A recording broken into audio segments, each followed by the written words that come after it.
Hi, this is Larry Bauer, Chief Executive Officer of the Family Medicine Education Consortium, and I'm excited today to be learning about and from Dr. Daniel Hofer, a family physician who is Chief Medical Officer for Outpatient Palliative Medicine for Sharp Healthcare and Medical Director for Sharp Hospice Care in San Diego, California. Dr. Hofer, thank you so much for your presentation.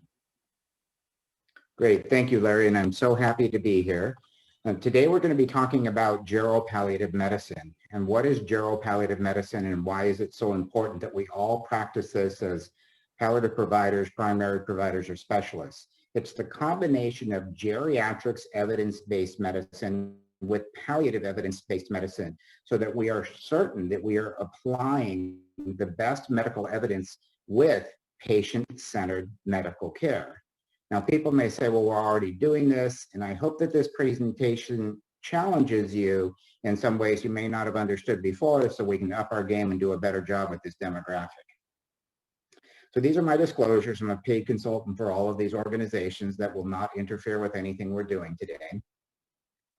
The objectives are to describe the changing paradigm of geriatrics and frankly palliative medicine, state the conflict between traditional management and evidence-based updated standards for care, demonstrate the importance of prognostication, a lost skill that we all need to regain when we deal with surgery, hospital, even medication risk for our advanced elderly.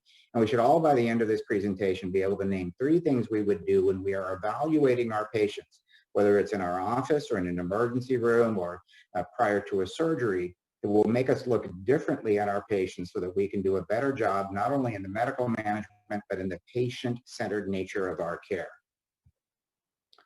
So the first question I'm going to ask today is, what does a good outcome look like? Whether it's the perspective of the patient or the family, what does a good outcome look like? And while you're thinking about that, why isn't there a standard definition for a good outcome? Where does that definition exist if it does exist? And if we do have a definition, who do those metrics cater to? Are those patients hospital-centric? Are they physician-centric? Are they CMS-centric? Or are they truly patient-centered metrics in defining a good outcome for our patients? Now, most patients and providers would tell me that, of course, we want to treat the problem the patient came to see us for, and we want them to go back the way they were after that intervention, whether it was a medication or a surgery or a hospitalization. So let's take a look at traditional metrics in evaluating good care and palliative metrics. Traditional metrics would say, did the patient survive? Did they have a stroke, heart attack? Did we injure their kidneys, GI bleed? What was the cost to the healthcare industry? Those are the things we usually look at in research and evaluating whether we did a good job managing our patients from CMS and other metric-oriented organizations. But what are the patient and the family looking at? They're looking at, after this intervention, will I be able to live autonomously? Will I be able to speak, walk, recognize my loved one, separate from having a stroke, just the cognitive damage that occurs when we put people in the hospital or perform surgeries? Will I be exhausted from the intervention, or will I be in chronic pain, such as the neuropathic pain after chemotherapy? Will I be moved to an institution, which is something that most patients absolutely abhor and would not want to happen? And what emotional and financial burden will I be to my family? Those are important patient-centered metrics, and you can see the conflict between traditional and palliative metrics. And here's a perfect example of that conflict as it exists. To this day, we still report Terry Shiva as a resuscitation success. She lived for 30 days beyond her cardiac arrest. She was discharged from the hospital and survived for 30 days. That was the metric we used to define a success. But which metrics are we referring to? Well, she survived. That's important. She didn't have a stroke. She didn't have a formal heart attack. She had global hypoxemia and cerebral hypoxemia. She had no GI bleeds, and yes, she was expensive to the healthcare, but she did not meet any of the metrics for which a patient-centered palliative evaluation would consider this a good outcome. However, according to the American Heart Association, the American College of Cardiologists, the American Medical Association, organizations that we belong to, we consider her a perfect outcome. And this just shows us that, yes, those traditional metrics are important, but in today's era, that is simply not enough to define good care. What we know about this example is that disease does not exist in isolation, and historic metrics to define good outcomes are inadequate. They're important, but they're simply not enough, and we need to be looking at a broader spectrum of metrics to define whether we're doing the right thing for our patients or not. Here's another example. These are feeding tubes. I spent years getting my medical group not to put feeding tubes into the advanced elderly and demented population. And what do we learn about feeding tubes for the demented population? They either do nothing, or they increase pneumonias, they increase pressure ulcers, they do not improve the biochemical markers of malnutrition, they increase suffering, and the patient actually dies quicker. But what was the metric we were looking at, and what were we treating? We were treating the emotional need and the metric of weight loss. And the perception, perhaps the false perception by families, that the patient was starving. And so we put these feeding tubes in thinking we're actually benefiting the patient, we're actually causing harm because we were measuring the wrong metric. So if we're going to move forward with truly patient-centered care, we're going to have to look at patient-centered quality metrics that will mandate expanding research metrics and eliminating metrics that do not provide value. We'll need to give full disclosure of not only the short-term, but the long-term consequences of our care. That will be something that we'll talk about in this entire series of discussions. And we'll have to be using evidence-based knowledge. I always say you can't walk into the room and rub your belly and say it's the right thing to do. You have to know what you're talking about, be able to explain why these changes are important. There's other very tough questions we'll need to be asking. My most important question, I'm constantly asking myself this question, is who are we treating? When I am about to perform a procedure, make a recommendation, provide a medication, who am I treating? Am I responding to a report card from CMS? Am I responding to medical evidence for a younger and healthier patient? Am I responding to my own emotional needs? Or am I truly treating the patient in the context of their goals of care? Another issue that's maybe even tougher is, how do we address the moral resolution and existential suffering of family and healthcare providers? We know the moral resolution of family when you put a feeding tube is they're resolving the fact that the patient's starving. In fact, there was no medical evidence that improved outcomes over hand feeding, but the moral resolution existed for them that we were putting in something to make them feel better that actually made things for the patient worse. And I would personally tell you, I don't know a single healthcare provider for long that will perform an action that is contrary to their ethical belief system.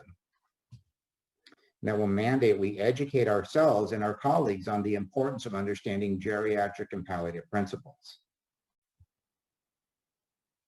So at Sharp, we've been doing something over the last couple of decades. I started in hospice, and then we moved to the left, that light pink bar. We created one of the premier community-based palliative programs in the country. We are working on expanding our inpatient palliative program, but we're doing something today that's even more than that. We're moving anticipatory guidance in palliative medicine even further upstream to understand the consequences of our care and the long-term harms and benefits to our patients. So it's not just that we can fix the hip, but what are the long-term consequences of that procedure or the hospitalization or the medication that we start? So our goal ultimately for this demographic will be to anticipate and guide our patients and families and the unintended consequences of well-intended care. I came up with that phrase because I saw so many patients and families believing, and frankly providers believing they were doing the right things for their patients, not to understand the unintended consequences that could have been identified upstream. This is a particularly important slide. If you look at the upper graph, that's the way we used to practice healthcare. And I started in the 80s, and we're just kind of getting out of that era. But most people didn't live to the tail of the bell curve of life. They died of infections, trauma. We were getting better at cardiac management and pulmonary management, but most people died suddenly, and they didn't live into the advanced elderly ages.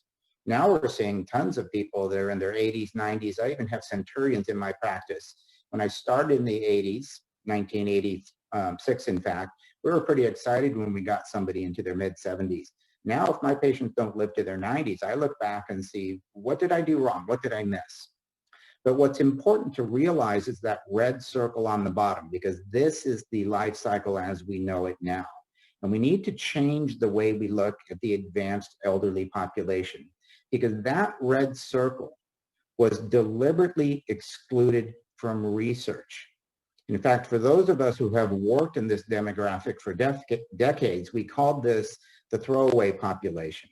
We throw them out of research, we throw them into institutions, and we throw out their priorities and substitute our own in managing this demographic. And we simply can't do that. And I want to show you how this has expressed itself in care in some of our specialty organizations. So I'm going to read you an abstract from the American Journal of American Geriatric Society. It's an executive summary. It's called Knowledge Gaps in Cardiovascular Care of Older Adults, a scientific statement from the American Heart Association, American College of Cardiology, and American Geriatric Society. And so this is the reading. The incidence and prevalence of most cardiovascular disorders increase with age, and cardiovascular disease is the leading cause of death and major disability in adults age 75 and older.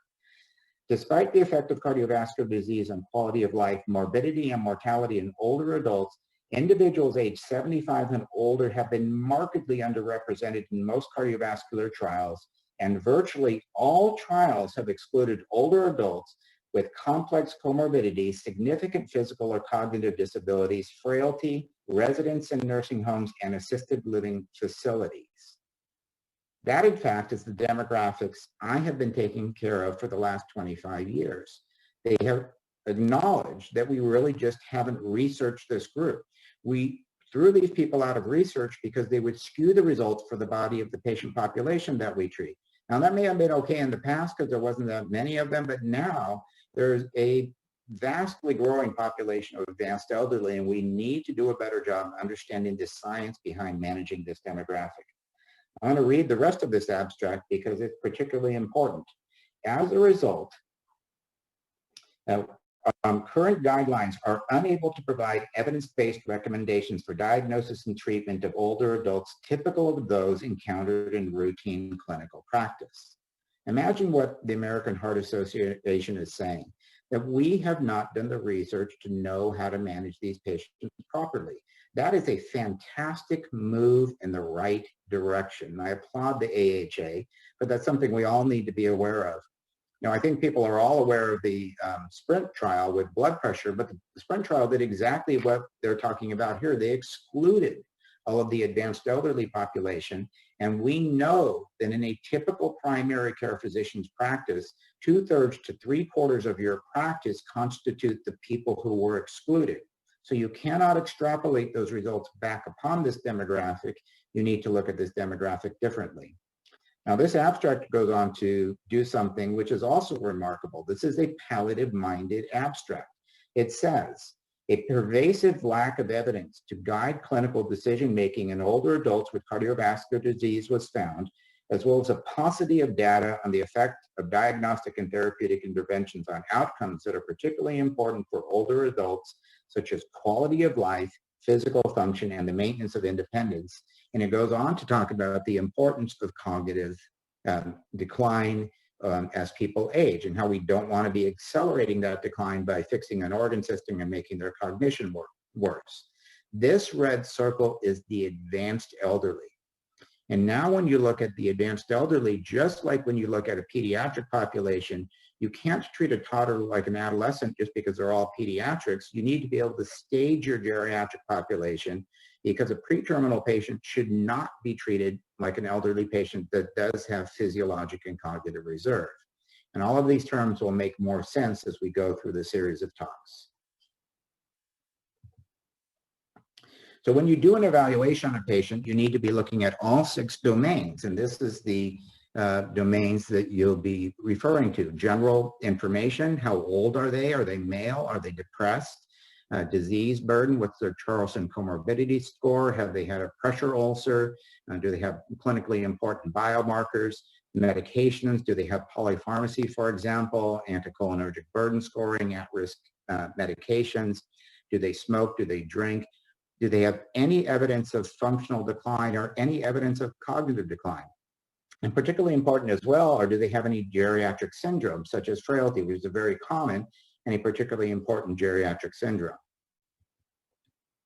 So why should we do this evaluation on every single one of our geriatric patients? And the answer is because uninformed treatment is mistreatment, and over-treatment can be deadly. I cannot overemphasize that. The medical evidence increasingly shows that when you continue standards for a younger and healthier population onto the advanced elderly, you may actually be increasing their morbidity and mortality. So I put this slide in here. My wife is Buddhist, and that is the Metaforest Monastery monks. I'm on the left. But I didn't put this in there just because of Buddhism. I put this in here because all religions have the same moral principle.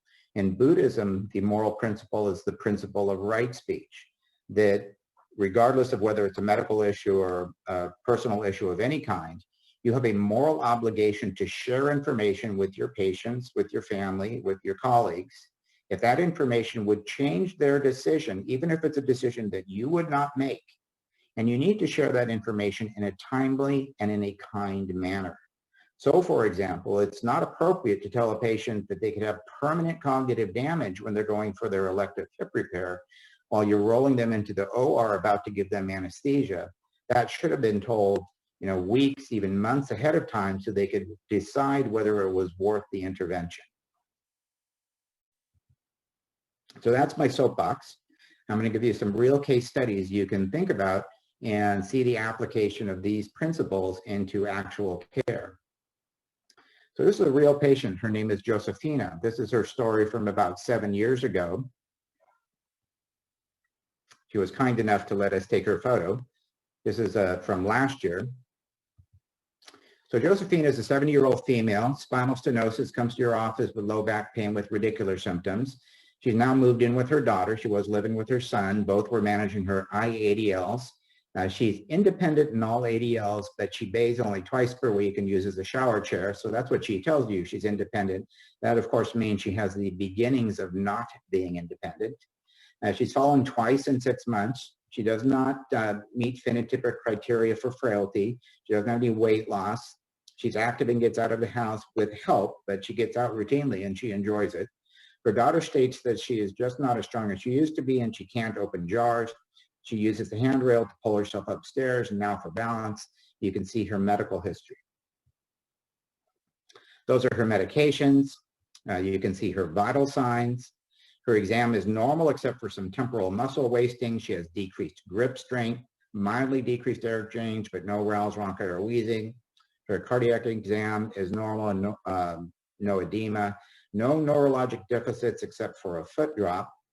Those are her laboratories. Her chest x-ray is clear, normal sinus rhythm on EKG. Her timed up and go test is 19 seconds and her MMSE is 23.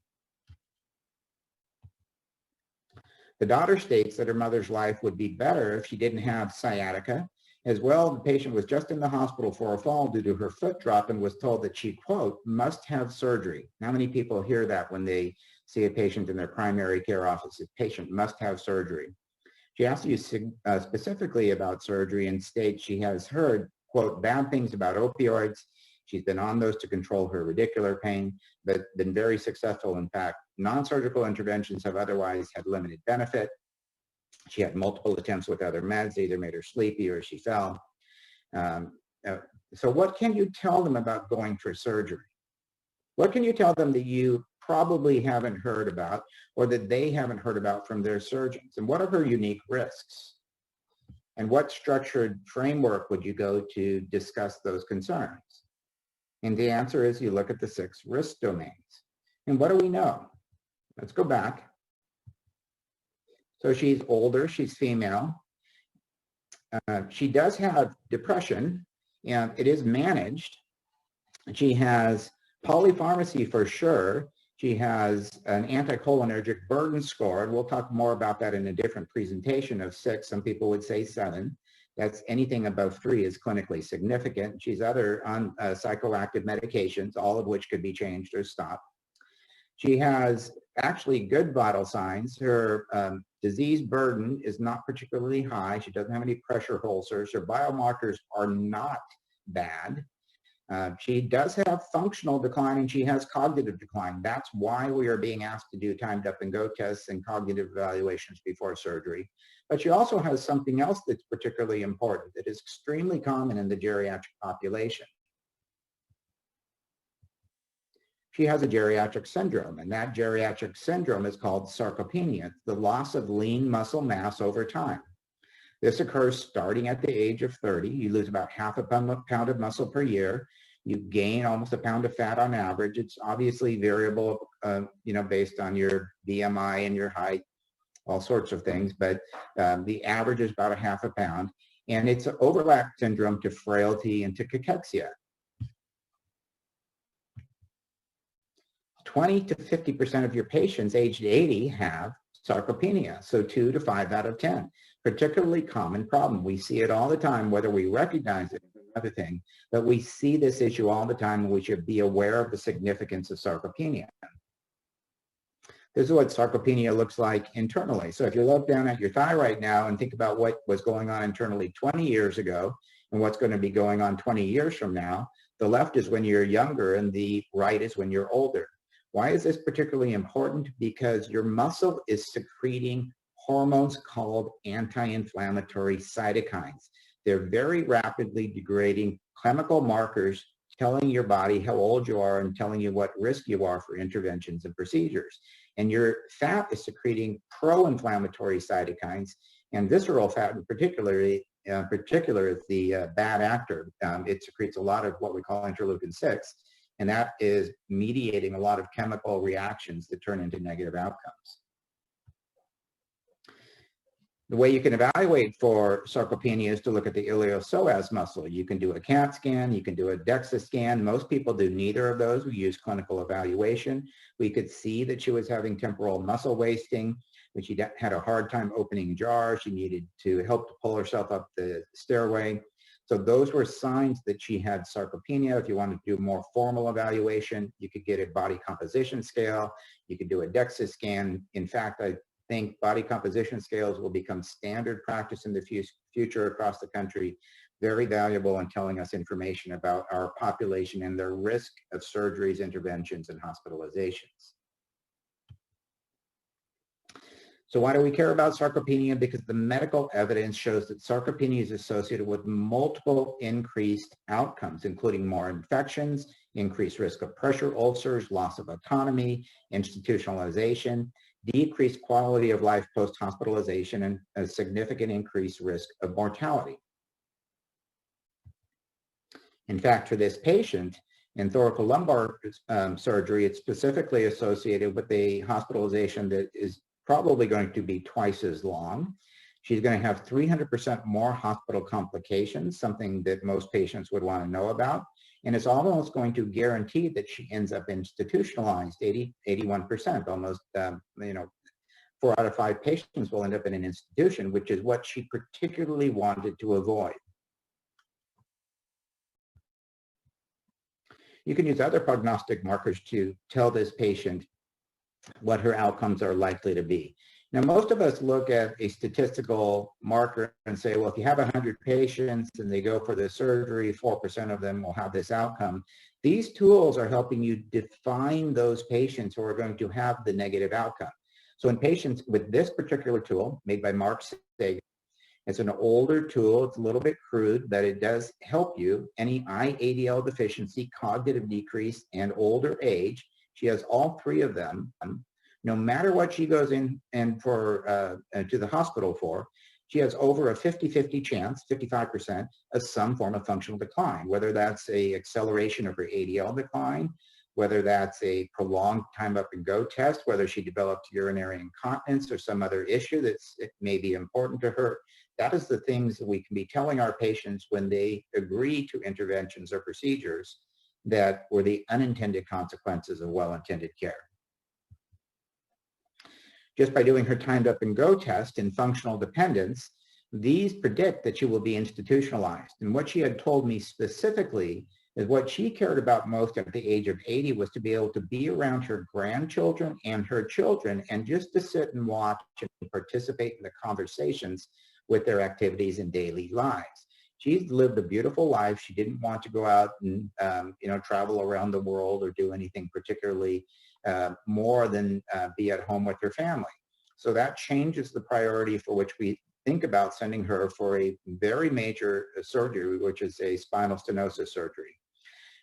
There was also, for somebody who comes into the emergency room who may not be cognizant, you could simply look at their medication list and say there's an inverse correlation with walking speed with her polypharmacy. So we're not surprised that her walking speed is lower.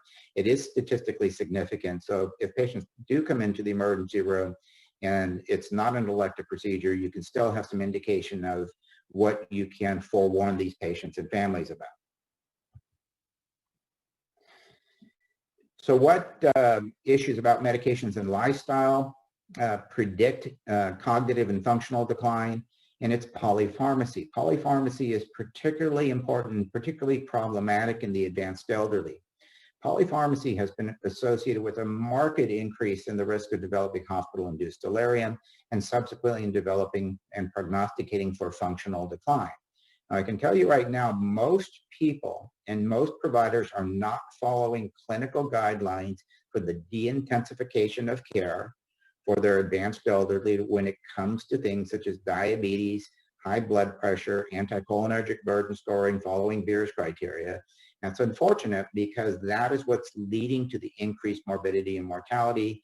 We're proceeding forward based on the medical evidence for the younger and healthier population for which this demographic was excluded, the 3/4 of our patient population that we see on a daily basis, thinking we're sending them for the right procedure, but we're really not giving them full disclosure. People with dementia, she had the beginnings of dementia. These patients are 500% more likely to develop hospital-induced delirium.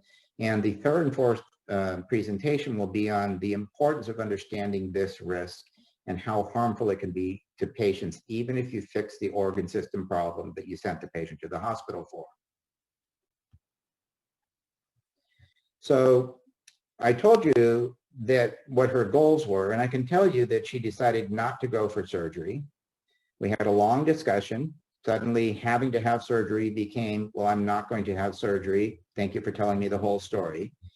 But what if she did decide to go to surgery? And frankly, most of my patients do decide even after telling them the whole story. Well, if she did decide to accept the surgery, what would you do to lower her risk? Number one, you'd decrease polypharmacy. Let's go back real quick and look what could have been done. You can stop her aspirin. No clear clinical indication that she needs to be on that any longer.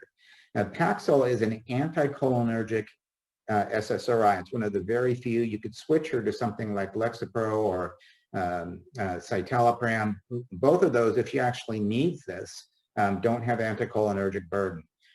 You can take her off of her Ambien completely and put her on melatonin or just not put her on anything. Hydrocodone is actually a better medication for the advanced elderly, low-dose hydrocodone. And be sure she actually needs the famotidine. Maybe she doesn't anymore. She might still be on that just because she's been kept on that after a previous hospitalization. So you can see you can not only decrease her medications, but you can improve her anticholinergic burden.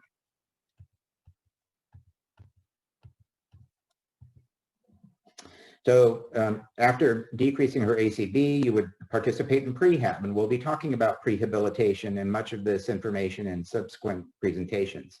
We would do things such as increase her exercise. Anything that she can do to exert herself will help her do better during her surgery. We would increase protein in her diet because biomarkers such as albumin are particularly prognostic in a clinical outcome for a patient.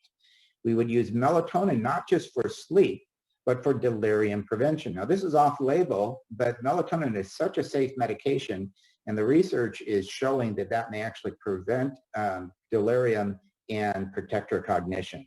We would consider perioperative antipsychotics, also off-label, and we'll talk about that in a later presentation.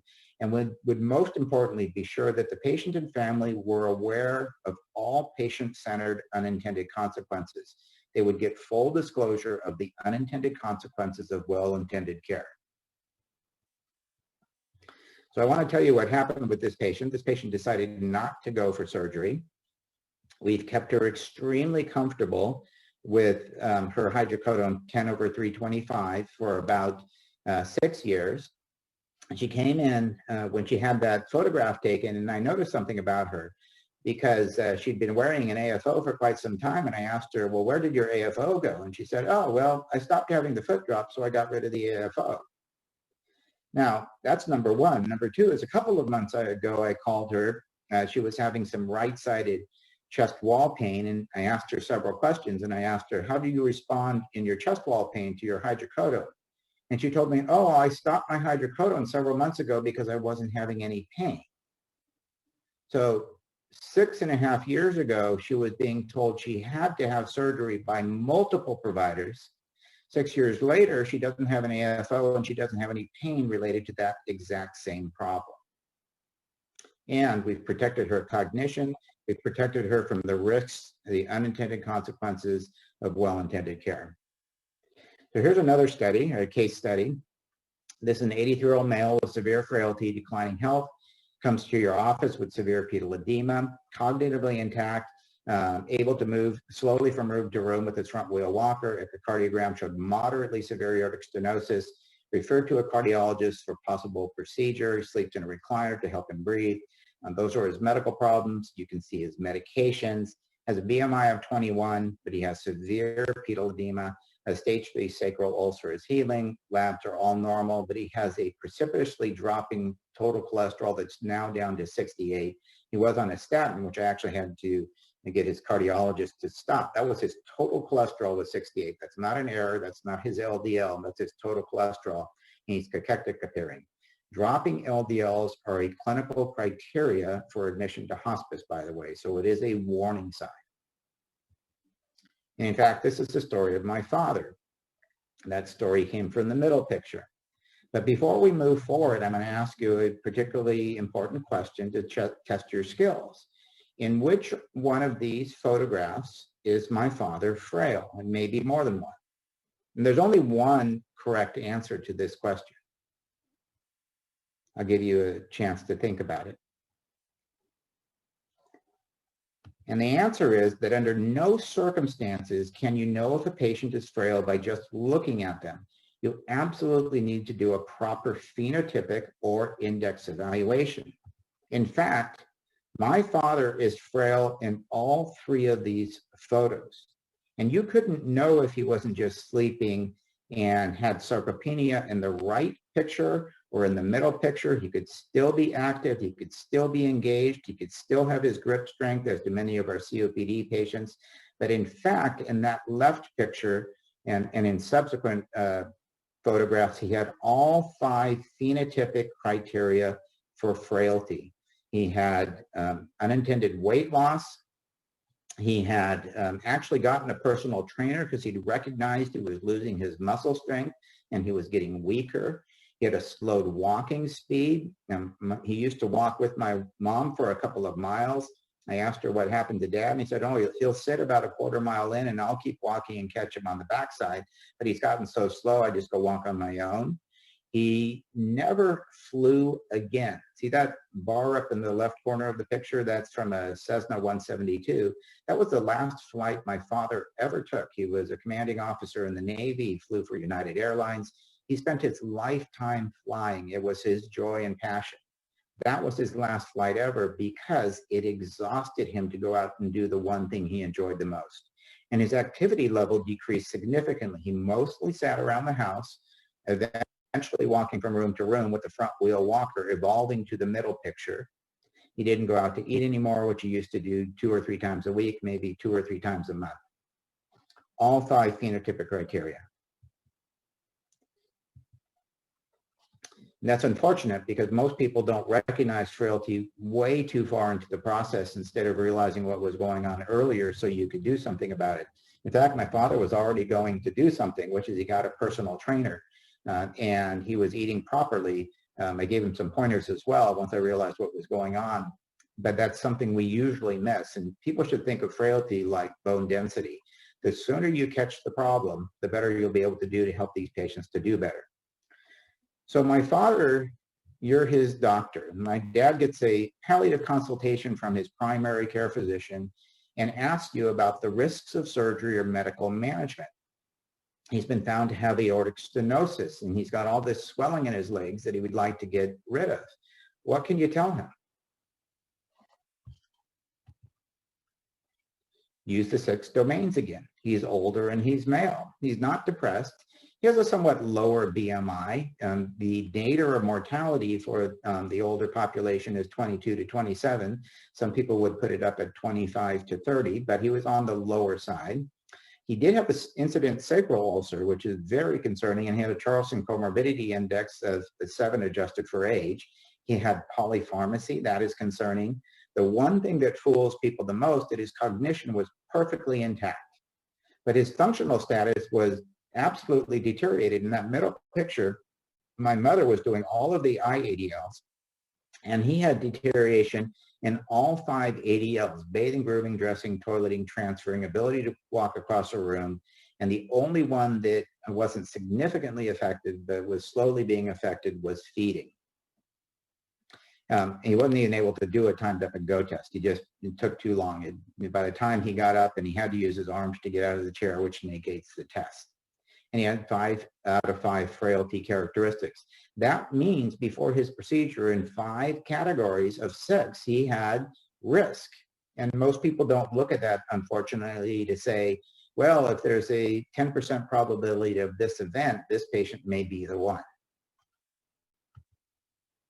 So my father was at extremely high risk of cognitive and functional decline and mortality. Now, I want to tell you how all of this started. You know, I went up to Mission Viejo. It's about 72 miles from where I live in San Diego one weekend. And I asked my dad, and I looked down and looked at his legs because we were sitting outside in the patio, and I can see it sitting on the patio furniture, looking at his legs in shorts going, wow, where'd all that swelling come from? And I suggested to him that why don't you go to your primary care physician and do an evaluation? Maybe they can do something for you to get some of that fluid off. And he did, but by the time I got back, they'd already done an echocardiogram and sent him to his cardiologist. So instead of just putting him on diuretics to get rid of some of that fluid, they had started to move towards doing an intervention or a procedure. But, you know, we get excited about that. There's this new procedure called the TAVR, or, you know, we have the old valvuloplasty, but this new procedure, what a great thing it will be. But have we evaluated that in the context of my father's risk profile? And in fact, he ended up seeing his cardiologist.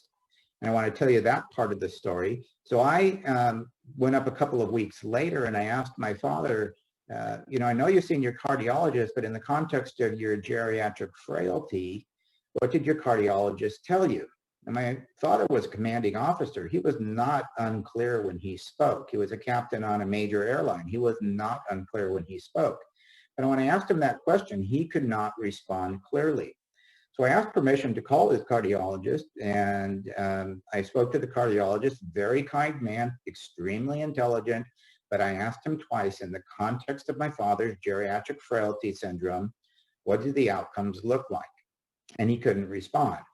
So that night I drove down with my wife back to San Diego, called one of my favorite cardiologists in my medical group. It was late at night. And he spoke to me for a half an hour, bring your dad down, we'll take care of him. But I asked him twice in the context of my father's geriatric frailty syndrome, what do the cardiac outcomes, what do the outcomes of my father look like? And he couldn't answer. So I pulled this research on my own. Both of them had told me there's 14% chance of a stroke. You might have to go through the apex. There's a risk of a bleed. But most of those things don't occur, and we should be able to handle it if they do. So I looked at this research, which I pulled, looked at the issues of frailty versus non-frail patients for TAVR, which was being discussed. And the mortality is about the same: life-threatening bleeding in hospital, major bleeding, major vascular events, acute renal damage, hospital stroke. all these things are not statistically significant, although maybe a little bit of a trend more for patients that are frail. The mortality is higher at 1 year for frail patients, which is not surprising. But what is wrong with this research? We've been talking about this the whole time. What is wrong with this research? This is traditional research. And the answer is, where are the patient-centered quality metrics? And in that regard, are we representing a TAVR or any of the other interventions that we do for our patients any differently to our patients than the way we represent surviving a cardiac arrest? Take a look. Where are the cognitive and functional decline statistics? Where do they exist? And in fact, until recently, we haven't been doing any research that defined new interventions or, frankly, older interventions in the context of patient-centered quality metrics. They have been deliberately left out of research.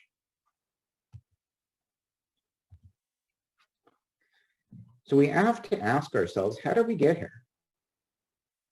How do we get to the point where the two things that our patients care about most are the two things that doctors, medical groups, and the healthcare industry evaluate least? We will absolutely be concerned and perseverate about a hemoglobin dropping from 13 down to 9 and integrate appropriate interactions. We will be concerned about a creatinine that rises from 1.0 to 2.0, even though the patient doesn't even feel that. But why aren't we concerned about a patient's MMSE dropping from 27 down to 19 or 17 or even further? Or about their functional ability being able to walk across a room, or their ADL decline getting worse? Why aren't those metrics important? And the answer is because we didn't think about them in the past. Perhaps we didn't need to because patients had physiologic and cognitive reserve, and people didn't live that far into the advanced elderly population. But today it's something that's critically important and should be fundamental in every single evaluation we do for our patients. So loss of cognition and functional status are the two most important issues to patients, and that needs to be burned into the memory banks of every provider when you're doing an evaluation. I want to show you something else to think about for this demographic. So if you were to leave the aortic stenosis alone and let it follow its natural course, at 2 years for moderately severe aortic stenosis, the mortality rate is about 20 to 40% just with medical management. However, the mortality rate for delirium is about 40 to 60% at 2 years. So the question, of course, then becomes, well, how likely is this patient to develop delirium? How likely is my father to develop delirium? And this study, a newer research article, which has started to integrate the importance of looking at cognition and function, shows that 25% of TAVR patients will develop delirium. 50% of open valve replacements, aortic valve replacements, will develop delirium. The delirium, unfortunately, for the TAVR patients, because they tend to be older patients and already at risk, is worse. And that is clinically significant. And we'll talk about that when we talk about delirium. So the moral resolution to providers is that if we don't understand or recognize the patient-centered consequences of our care, how can we advise against care? If you could identify that your patient was the one at risk of frailty or delirium or some other negative outcome, and it wasn't just a group of 100 patients for which there was no ability to decide who was at risk, we might proceed differently if we could decide who was at risk. And patients would certainly choose differently. One of the problems, of course, is that, and I still hear this, is I'm told, Dr. Hofer, well, if we don't do something, the patient will be dead in a year. And the usual response is, yes, but if we do something, could that patient's quality of life be a fate worse than death? That is clinically significant because many people are uninformed of the unintended consequences. And even more importantly, it's possible the patient will die more quickly by our actions. I challenge anybody to tell me that my father, and you'll hear the rest of the story in a second, didn't actually die quicker by having his aortic valve repaired. We need to recognize that patients who are frail or with any geriatric syndrome are at the edge of the cliff. It doesn't matter whether you shove them over with a major procedure or nudge them over with an intervention, the outcome's the same. The important thing to do now, as our patients have lost the physiologic and cognitive reserve, is to look down and see what they have left. This is like driving a car where you never look at the gas gauge and you're running out of fuel. You're going to end up somewhere you don't want to be or not make it to where you were hoping to be. So I want to tell you what happened with my father to tell the rest of the story. So my father was thinking about having the intervention. I sat down with my father. I sat down with my mom, my two brothers, and my sister. My sister was on the phone. And I said, Dad, these doctors that you're working with there seem to be fantastic. However, they haven't told you the whole story. This is what I do in geropalliative medicine. So I want to tell you the rest of the story to be sure that you are fully informed to the unintended consequences of your care, that you are extremely high risk. Not guaranteed, but you're very high risk of cognitive and functional decline. And my father thought about everything that I said, and he appreciated the conversation, as did my mom. And he decided that, thank you, son, but I think I'm going to go for the intervention anyways. And that's fine. I don't care that he went for the intervention. It was his decision to do so. But he's fully informed now. So he goes for the valvuloplasty, not even the TAVR, lesser intervention. I think I scared the cardiologist into doing something too aggressive. The valvuloplasty went quickly. My dad's aortic gradient improved. The fluid came off of his leg, so you could see that he was tissue paper skin on bones.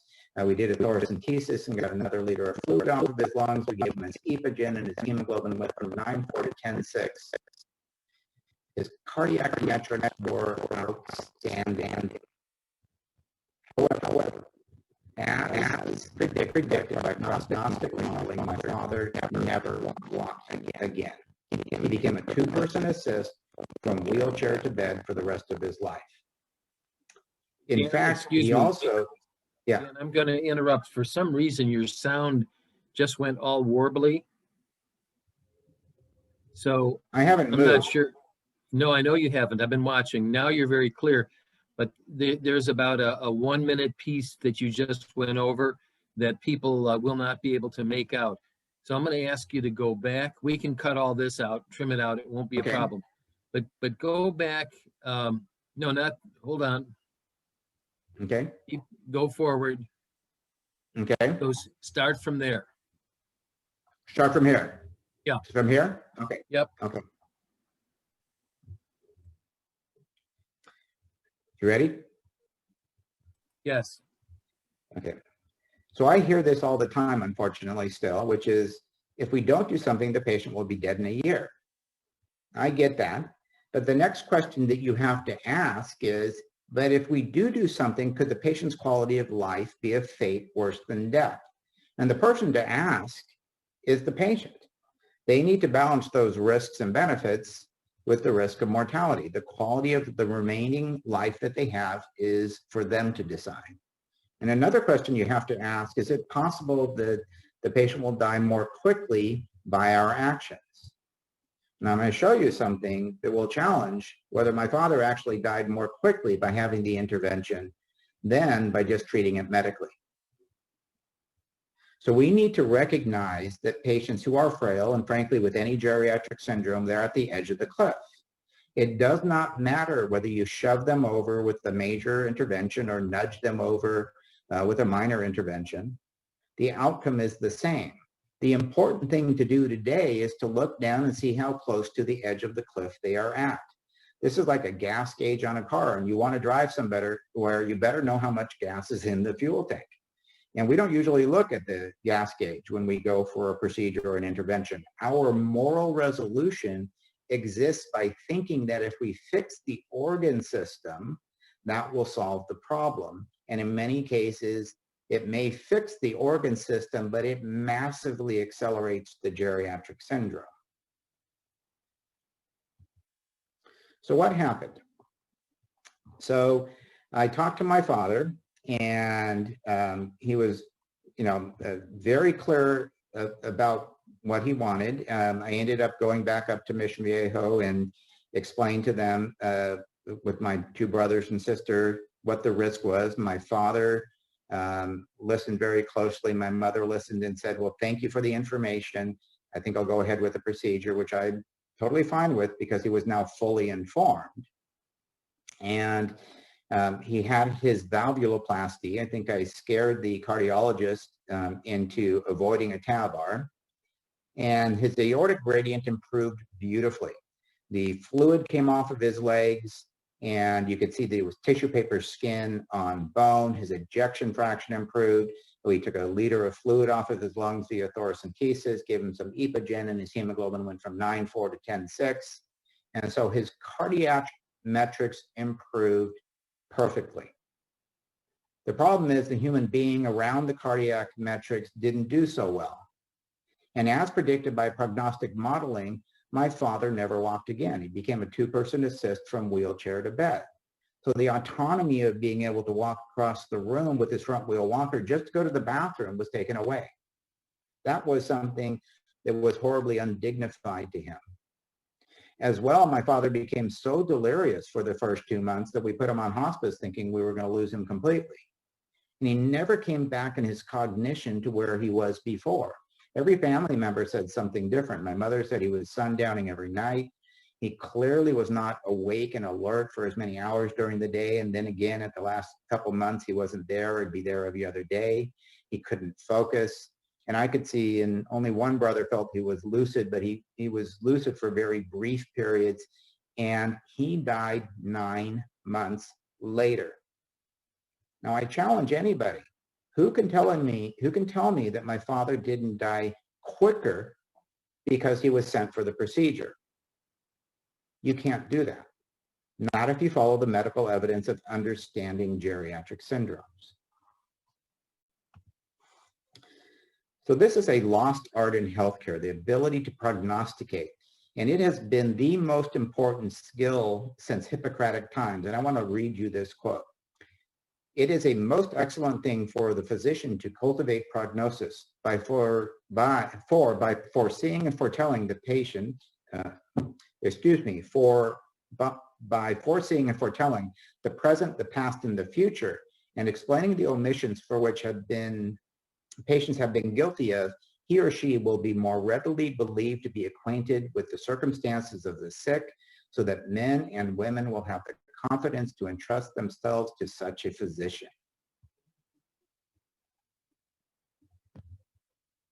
So that's me and Atul Gawande. I encourage people to read his book. But I want to point out that I was talking to Atul Gawande because one thing that he left out of his book was the fact that we should also be offering our patients no procedures, no interventions, just medical management. And that may be the best pathway because we are not balancing geriatric syndromes with the unintended consequences of traditional interventions. If you want to read something more about proper management of the concepts of end-of-life care, actually, I don't like the title of this book. I wish I was living well until you die. But I'm also in this book and many other providers who deal with good management of the advanced elderly. So I want to leave you with something. This is a research article that puts cardiac outcomes with respect to frailty syndrome. You can put this in your back pocket. When you have a frail patient, you're referring them to the cardiologist. Recognize that these patients are the ones that are twice as likely to die in the hospital. Their mortality at 1 year is about 50-50 if they're frail. So even if they go for the procedure, half of them won't make it to the end of the year. They're much more likely to have adverse outcomes. Functional dependence in survivors is 71%. That's incredibly high. And you need to be sure it's worth it to the patient to proceed down that pathway if being functionally or cognitively independent is what they're most concerned about. The readmission rates are higher, and most important to me is the quality of life is worse for these patients using standard of life, quality of life metrics to evaluate outcomes. So what does geropalliative evaluations do for you? It puts your care into context. It adds in the unintended consequences of well-intended care, and it helps you to give better guidance to your patients in determining what is the best pathway for them and patient-centered outcomes. With that, I say thank you very much, and I hope you enjoyed the discussion.